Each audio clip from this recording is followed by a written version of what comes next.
You never want a serious crisis to go to waste. And what I mean by that, it's an opportunity to do things that you think you could not do before.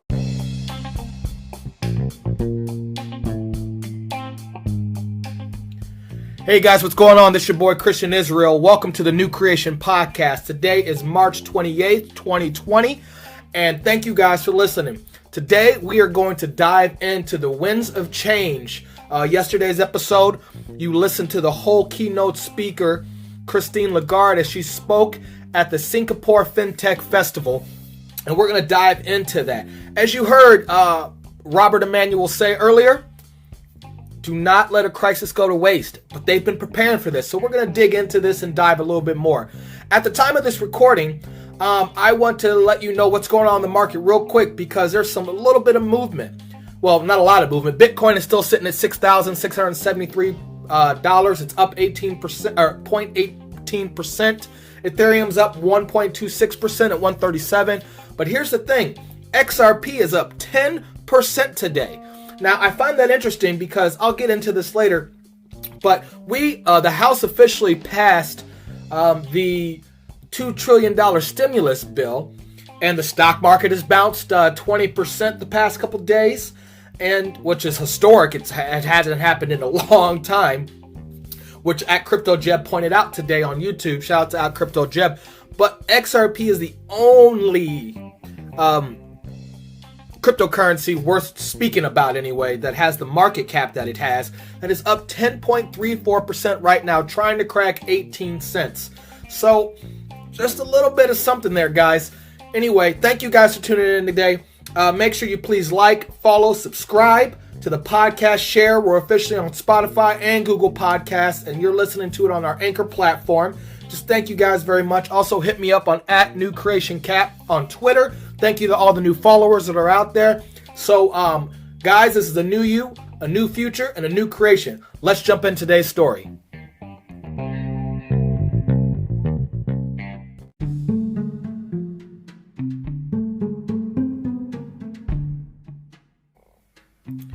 Hey guys, what's going on? So, today we're going to dive into episode 5, which is really a part 3 of episode 4 and 3. What we've been talking about is this digital currency, was it planned? And yesterday's episode, I played for you guys the keynote speech by Christine Lagarde of the IMF at the Singapore Fintech Festival back in November 20th, 2018, where she's pitching the concept of cryptocurrencies to a smaller group of digital people. This group of people is focused on moving digital forward with banking. Okay, so we've heard interviews played from 2016, earlier in 2018 in April, and now this is November where she's slowly pushing. And this thing wasn't planned. So when you hear things like this, You never want a serious crisis to go to waste. you're curious how the IMF on a larger group plays for that. So we're going to break this down a little bit more and more today and listen to it, because one thing that she says is, change is the only constant. Change is the only constant, okay? And in her speech, her goal is to do 3 things, okay? It's first to frame the issue in terms of changing nature of money and the fintech revolution. Her second thing is to evaluate the role for central banks in the new financial landscape, especially in providing digital currency. And third is to look at the downsides and consider how they can be minimized. Okay, so let's look at how money is going to change with banking. Let's look how to put the central banks and move digital currency. And let's look how to move into the digital currency world without it backfiring on us. Okay, so again, as we know,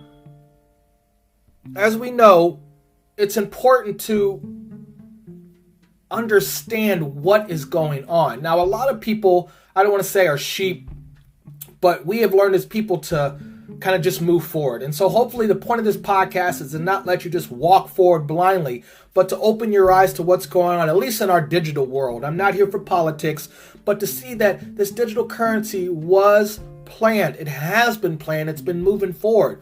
So let's continue to dive into what she's saying here. Major central banks on cross-border payments. Cross-border payments. That's what I want you to hear the word again. I want you to understand what cross-border payments are, but I want you to hear from her point what the three issues are again. New ideas can be tested. Think of the Fintech Innovation Lab and its collaboration with major central banks. So the Fintech Major Lab has already been, not at this point is she pushing for it, but it's already been collaborated with. So they're moving forward with what they've already been testing. You heard her speak at Davos, right? A couple episodes back where she said a major bank has been experimenting with a small set of people with their digital dollar and to use it on a grand level, okay? But that's not it. I want you to hear her as she speaks and walks through how paper money and what we've done with money and that the natural and next advancement of it is. Especially in relation to providing digital currency. And third, I would like to look at the downsides, the risks if you will, and consider how they can be minimized. Let me begin with the big issue. The change of money. How is money changing? When commerce was local, centered around the town square, money in the form of token, shells to begin with, metal coins eventually, was sufficient and it was efficient. The exchange of coins from one hand to another settled transactions. So long as the coins were valid, and that was determined by just glancing, inspecting, scratching, or sometimes biting into them, it did not matter which hand held them. But as commerce went maritime, on ships like those that passed through Singapore, and covered increasingly greater distance, carrying those coins became expensive, risky, cumbersome, heavy. So she just discussed there basically the start of money. So shekels is what she was referring to, you know, back in the early, although really way back before, when they weren't bartering with cows and work and and your pigs and all these other things. You had shekels, which was used a lot in the Middle East, where they would move it, where they'd imprint. Even in Rome, a good example is they would imprint Caesar's face on it, and then that's kind of how they move and how people paid their taxes, and then they would weigh it, and based on the weight of it, right, that's how much it would be worth sometimes, or the density of it. So that's what she means by bite it. Then she continues to go on into what Chinese paper money was, which was introduced in the 9th century, and it helped but not enough, right? So she's trying to say, here is the steps of money. We went from shekels to Chinese money to what she continues to call what the Arabs called sakis, which is the origin word for check. All right, so we went from hard shekels to paper money to checks. Okay, so I want you to hear her talk just a little bit more. Called these sak, abbreviation for sukuk, the origin of our word check today. And these checks and the banks that went along with them spread around the world, spearheaded by the Italian bankers and the merchants of the Renaissance. Other examples are the Chinese chanzi and the Indian hundi bills. And suddenly it mattered who you dealt with. Was this Venetian or Persian merchant the rightful owner of that bill? Was the bill trustworthy? Was that chanzi bank going to accept it? Trust became essential. And the state became the guarantor of that trust by offering liquidity, backstop, and supervision. Why do I take you through a little bit of history background? Well, because the fintech revolution questions the two forms of money that we just discussed, coins and commercial bank deposit. and it questions the role of the state in providing money. Okay, there it is right there. So she's trying to say, if we do money on our own, right, is it trustworthy? This is why the state stepped in to make it trustworthy by offering a guarantor of that trust, by offering liquidity, backstops, and supervision. So basically, that's why the IMF exists, to offer liquidity, supervision, and trust for all of the world banks. Which is interesting, right? So let's continue to hear what she says, and we'll continue to break this down. We are at a historic turning point. You, young or not so young, doesn't matter, but bold entrepreneurs gathered here today, you are not just inventing new services, you are reinventing the history of money. You are reinventing the history of new money. I mean, that's pretty big. And so how do you move forward with that kind of thing? You never want a serious crisis to go to waste. Exactly. Right? That's the key there, is you don't want a serious crisis to go to waste. So again, listen to that one more time. You never want a serious crisis to go to waste. I'm going to You never want a serious crisis to go to waste. I keep playing that, and I just hit the button again. My bad. So to see that this is not wasted, right? We're in a pandemic and a serious crisis, but in 2018, what are they planning that we're seeing play out today? Let's continue to listen to her, because she's going to go into the next type of thing, okay? So she says here, we are at a historic turning point. You, young and old, bold entrepreneurs gathered here today are just not inventing services, you are potentially reinventing history. So right now, we are at the beginning of history. Okay, she also continues to say, because I don't want to continue to play everything, but we are at a key moment in history. Money itself is changing. We expect it to become more convenient and user-friendly, perhaps even less serious looking.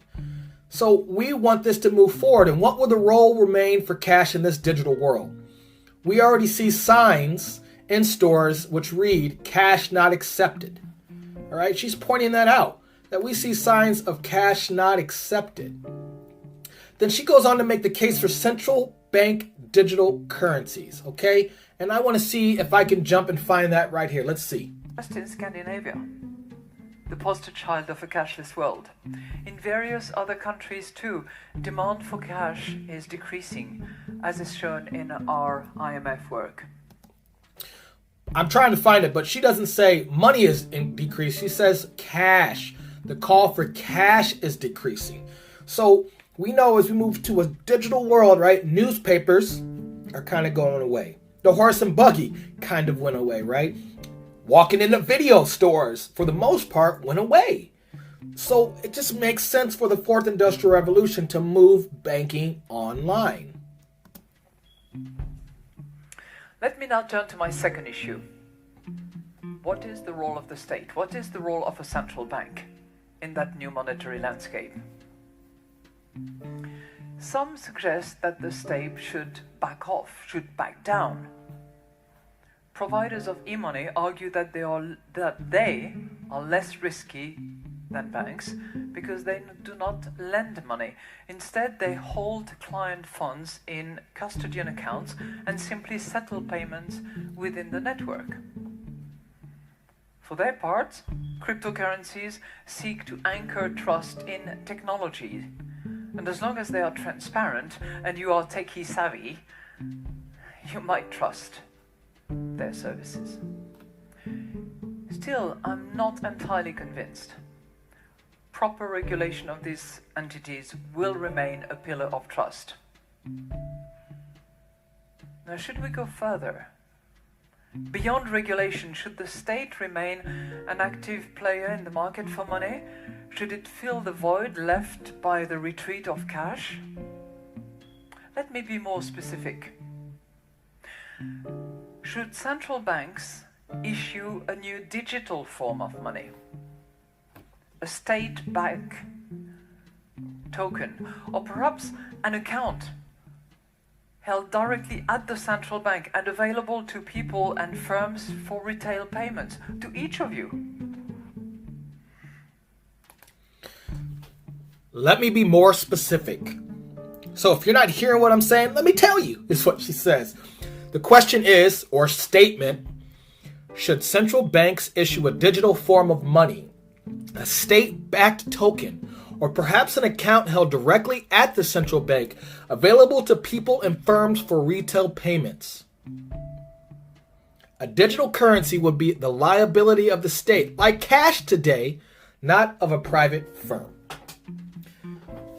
There it is, people. You just know that in the stimulus bill was hidden a digital dollar for US. This is in 2018, back in 2016, back in 2012. These things have been going. So here's the question that they're already working. When an institution like the IMF, the biggest banking institution, the last stop for the banks if you're in debt is quote unquote asking the question, should central banks issue a digital currency? She's not asking. She's telling you it's already happening. And that's the point of this whole thing. She goes into it and tries to tell you, oh, let's talk about this, let's talk about that. But she really wants to sell you, hey, monies went from shekels to paper to checks to now we're digital.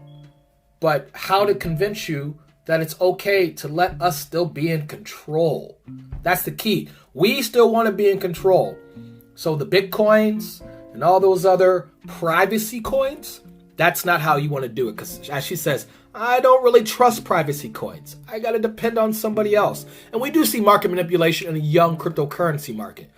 But she's saying, let the central banks, the Fed accounts, the IMF control your cryptocurrency, control your coin, okay? But the question is, how is that payment system going to work? You heard her mention in the 2018 at Davos, in that clip for Yahoo Finance, mention tips that the Europeans are using to move money back and forth, right? And today, let me ask you this, right? You have people like Peter Schiff talking about gold. Get gold. Bitcoin is dead. Bitcoin is dead. Cryptocurrency is dead. That's what he always says. He never talks about when cryptocurrency makes a 30% bounce or when Bitcoin is up 30%. He talks about it's down 10% in the last 24 hours, but it's up 30% on the year. You know, those kind of things. My question is, if you want to send gold, how long does it take you to send it across the world or across town? If you want to send a check, you can send a check to somebody, right? But how long does it take for that money to clear in your bank? 3-4 days. They give you they let you use $200. If you cash a $5,000 check, put it in the bank, that $5,000 they hold for it to clear. And that could take 7 days to clear. But you'll get $200 of it today. But you don't really have the money until it clears. It's not, they have to check with one bank to make sure it works for the other bank. And then once the other bank approves it, then they'll approve it in your account and then it will be available. Cash, yeah, I can give you cash immediately, but how long does that take if I want to send cash to you? A long time. So how does that move? What technology is going to move across the payment system? If I send you Bitcoin right now through a Coinbase app or wallet to wallet, it could take about 30 minutes, 10 minutes minimum after in the distributed ledger and the blockchain after it's confirmed and all these things as a decentralized where different mining systems and different people confirm it, but it takes a while. The banks don't want to take that long anymore because people want information immediately. They want their money immediately. And Bitcoin, when it was launched in 2009, showed that we can move it quickly. But the issue is trust. That privacy coin, it's trust. So if I send you money via Western Union, which can be pretty immediately, I give it to Western Union, they move it through a system, and then on the other half of the world, you get your money when you sign it. It can be within an hour, right, which is nice, but you get charged, $24 for maybe $1,000 to spend. It can be a little expensive. But with the technology that moves intermittent cross-border payments needs to be cheap and quick. That's how this is going to go. Okay. Just let that sit in. Would you rather pay $24 to move money, or would you rather pay a penny? Up to $1, no matter the amount you send. I think that's important to hear here. And now, I'm not going into what distributed ledger is yet and what XRP is yet. But that's a technology. What if someone told you, would you like to send, Western Union, right? Let's go to what originally was. It was a script, right? So if I wrote a letter and then I give it on horseback, and you'll get that mail in about 7 days across country, right? The Pony Express. And then we moved to the United States Post Office. The United States Post Office now still works today, right? I write a letter in the mail, and you can probably get it across town or across country in a couple days now. So we went from a week to normally get it to about a month to get mail to a week to get mail. And now, we have things like UPS and Amazon, right? When they send you something, you can get it in a day. But then let's move forward. Something was created called emails, where now I can get my letter to you immediately. I mean, it used to take like 10 seconds when it went over dial-up internet. Right? AOL, you've got mail. Right? So that moved a little faster. But now we have technology like a text message, where as soon as I hit send, it pops up, and if you don't get it in 5 seconds, you're like, what's going on? But why are we still so patient with our money when everything else is instant? And that's what we're talking about here, guys. Is instant money transactions. How is that going to work? Because the central banking system right now is not made for that. They take days still to transfer your money.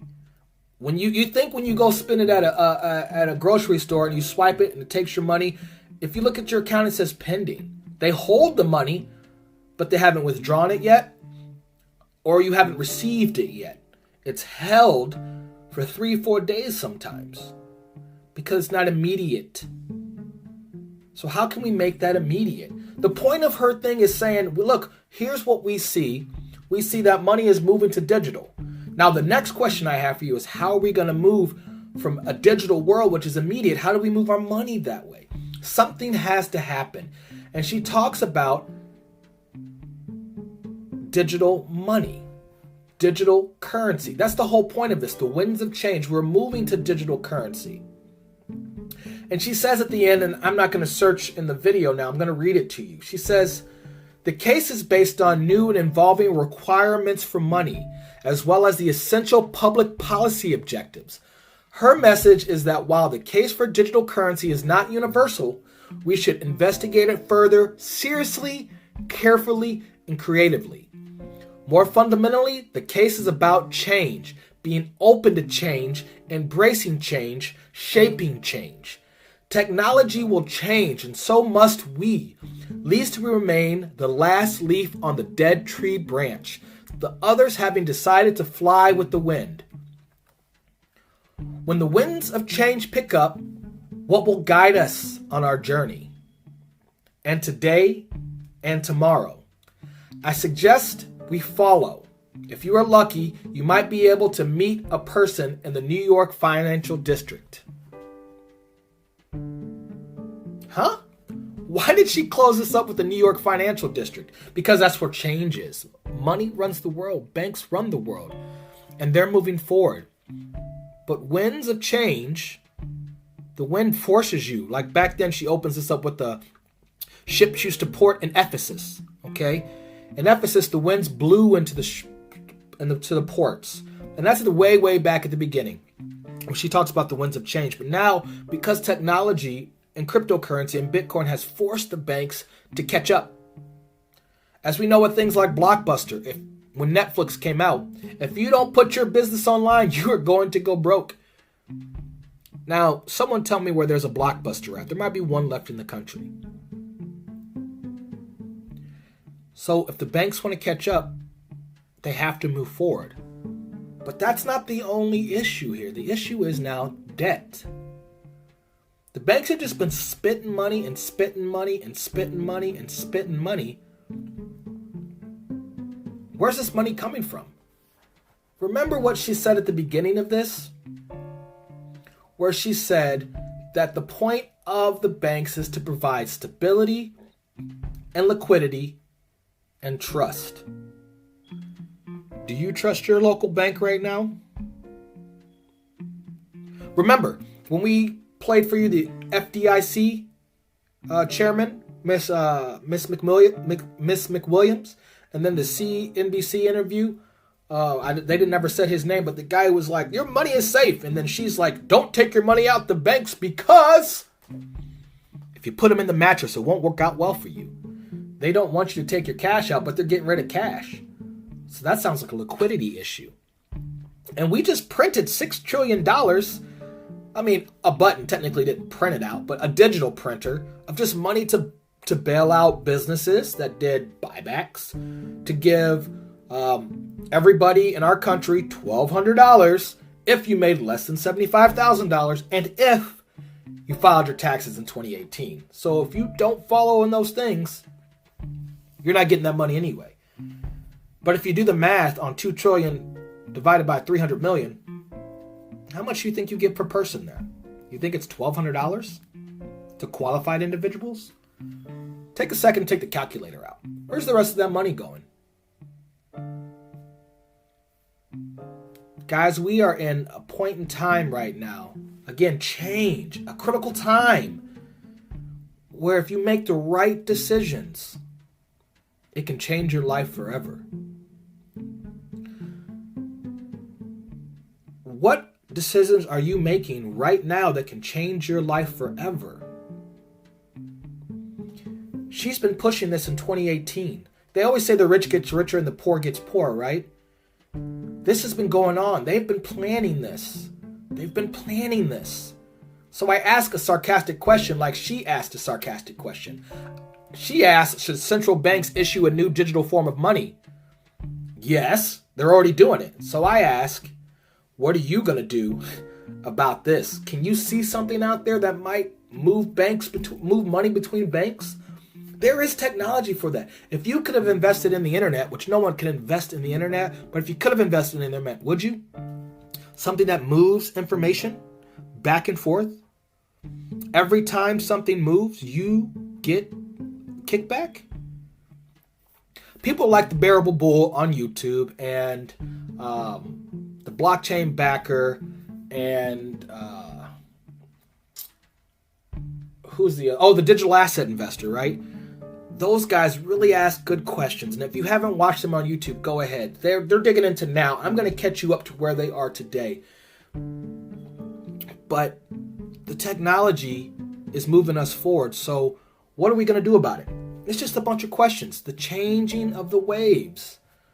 A new form of digital money. So how are we going to work with that? They're talking about in the Banking for All Act, right? Digital dollar, digital wallet, held by the Fed accounts to everybody by January 1st, 2021. Everyone has a phone, so it's immediate, just like a text message. Your money is there. But that's the way the old banks worked. They couldn't do that. But today, they can do that. And there's a technology behind it. And this is New Creation Podcast. We're part of New Creation Capital Management. The job is to tell people and walk people, again, this is not financial advice. This is just what we are doing. What to invest in to change. Because if you ever seen the movie The Big Short, where people shorted the market during the housing crisis, or when internet was created, or Google or Amazon, people got into it because they saw where it was going.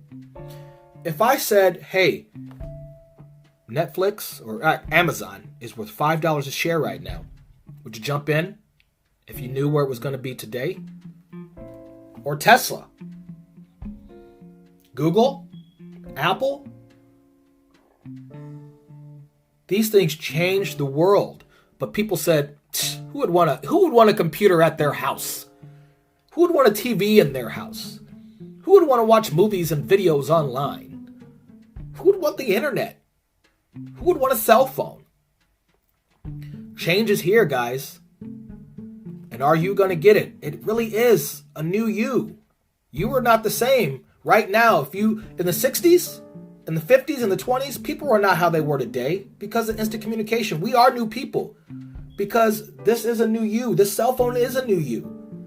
This generation right now, the Generation Z, they didn't grow up without cell phones. They've had it their whole life.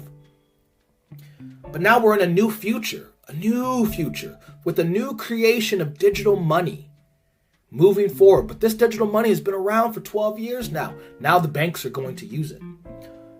And so we're going to answer next episode what this goes into and maybe who the IMF has been working with the whole time and dive in a little bit more.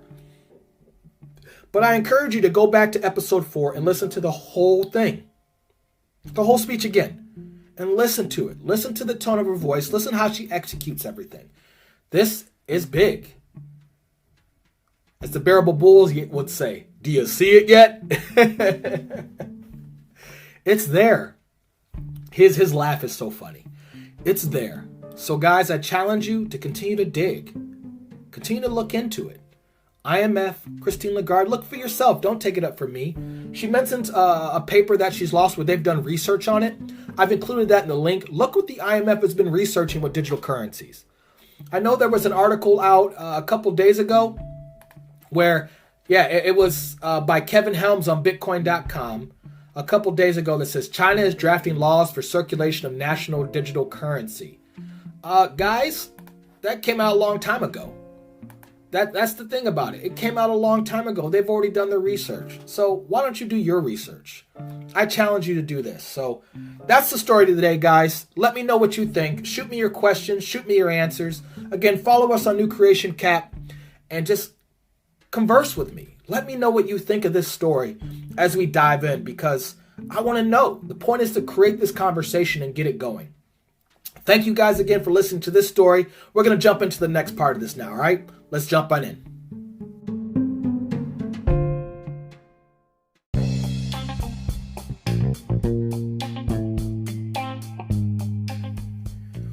All right, guys. Well, that's it for episode 5. Thank you guys for tuning in so much. I hope you're starting to get just a little bit of learning something from this. I really appreciate it. And I know I keep pointing out over and over again this. You never want a serious crisis to go to waste. But that is really important because it's not just the government or the banks that take advantage of it, but that's also you. So you don't let this serious crisis go to waste. What are you doing in this time again? I have included some links in the original podcast setting, which is on Anchor. We have the story of the day again, so you can see all of Christine Lagarde's keynote. And then I have the written out under there, the winds of change. And then I also put a couple links for some of the white papers that she talks about in that speech. So central banks' distributed ledger technology, central banks considering their own digital currencies for global payments, a recent article, $1 trillion stimulus Jumpstarts project to issue central bank currency on Ethereum, which XRP uses that. A white paper on CBDC, which is central bank digital currency. And then an article written about the IMF outlines pros and cons of CBDC. So there's also a link on there to donate to our podcast because I'd like to build it and eventually get, microphones, a larger studio to make a better project. So if you guys like what you hear, most importantly, like, share, follow, subscribe, do the social media thing. But for those of you who've got spare change, you know how to do it. I'm not really asking for anybody. I'm just letting you know there's a link in there. I just happen to read it. Last but not least, I put scriptures at the end of every single podcast now, and it's not about pushing my beliefs on you. It's just letting you know where I stand. There are some people who listen to this podcast who are not Christians and not believers and don't believe in religion or Jesus Christ or any other religion, period. So I put it at the end so you get your information that you came for. And then if you want to stay for some scripture, I just invite you to listen to it. So tomorrow's podcast, we will be jumping into introducing you to who and what is Ripple Labs and what is XRP. We're just going to dive into that. And then I will kind of try to connect all these things for you. Before we close out, I want to let you know where we are as far as the coin market cap is concerned. Right now, in the cryptocurrency market. There's $186 billion in the market, with 112 billion volume in the last 24 hours. Bitcoin's currently down 0.58%, sitting at 6673. Ethereum is up 0.05%, sitting at $137.46. And over the last 24 hours total, XRP is now up 6.10%, sitting at 18 cents, 18.2 cents. So that's just some things. Let's see what else is going on. The US dollar is down 1.16%, sitting at $98. Gold is down 0.19%, sitting at $16.26. Crude oil is down 5.85%, sitting at $21.80. The S&P is down 7%. Let's see here. The Dow Jones is down 4% completely, which is 915 points, sitting at 21,636. So I've said the $2 trillion stimulus is now passed. So we'll see how that works. We'll see how people get their money. So I just hope that you guys are doing okay and doing well. I know there's a lot of people getting laid off right now. And sit back and see what you can do. If you guys don't know this, a lot of wealth is born out of recession. A lot of wealth is born out of a depression. And so I just challenge you guys to use this crisis to your advantage. To use this crisis to your advantage. Again, I'll play for you one more time. You never want a serious crisis to go to waste. So don't let this crisis go to waste, guys. Learn from it, learn from it, learn from it, okay? I just want to thank you guys again for listening so much. We are on several different podcast platforms now. Anchor, Spotify, Google Podcasts are the main ones. Please subscribe, please share, please like. Also follow me on Twitter at NewCreationCap so I can converse with you and shoot me some information. Thank you guys for listening. Again, this is a new you, a new future, a new creation. Peace and love, guys. Until tomorrow.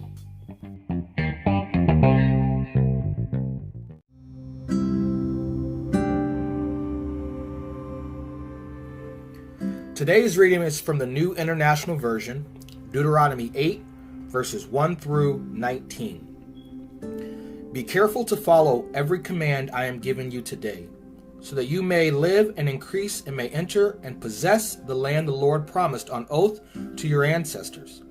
Remember how the Lord your God led you all the way in the wilderness these 40 years, to humble and test you in order to know what was in your heart, whether or not you would keep his commands. He humbled you, causing you to hunger, then feeding you with the manna, which neither you nor your ancestors had known, to teach you that man does not live on bread alone, but on every word that comes from the mouth of the Lord.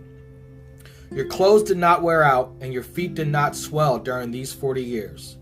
Know then in your heart that a man disciplines his son, so the Lord your God disciplines you. Observe the commands of the Lord your God, walking in obedience in him, and revering him. For the Lord your God is bringing you into a good land, a land with brooks, streams, and deep springs gushing out in the valleys and hills, a land with wheat and barley, vines and fig trees, pomegranates, olive oil, and honey, a land where bread will not be scarce, and you will lack nothing, a land where the rocks are iron, and you can dig copper out of the hills. When you have eaten and are satisfied, praise the Lord your God for the good land he has given you. Be careful that you do not forget the Lord your God, failing to observe his commands, his laws, his decrees that I am giving you this day. Otherwise, when you eat and are satisfied, when you build fine houses and settle down, and when your herds and flocks grow large, and your silver and gold all you have is multiplied, then your heart will become proud, and you will forget the Lord your God, who brought you out of Egypt, out of the land of slavery. He led you through the vast and dreadful wilderness, and thirsty and waterless land, with its venomous snakes and scorpions. He brought you water out of hard rock. He gave you manna to eat in the wilderness, something your ancestors had never known, to humble and test you, so that in the end it might go well with you. You may say to yourself, my power and the strength of my hands have produced the wealth for me. But remember the Lord your God, for it is he who gives you the ability to produce wealth. and so confirms his covenant, which he swore to your ancestors, as it is today. If you forget the Lord your God and follow other gods and worship and bow down to them, I testify against you today that you will surely be destroyed. Like the nations, the Lord destroyed before you, so you will be destroyed for not obeying the Lord your God.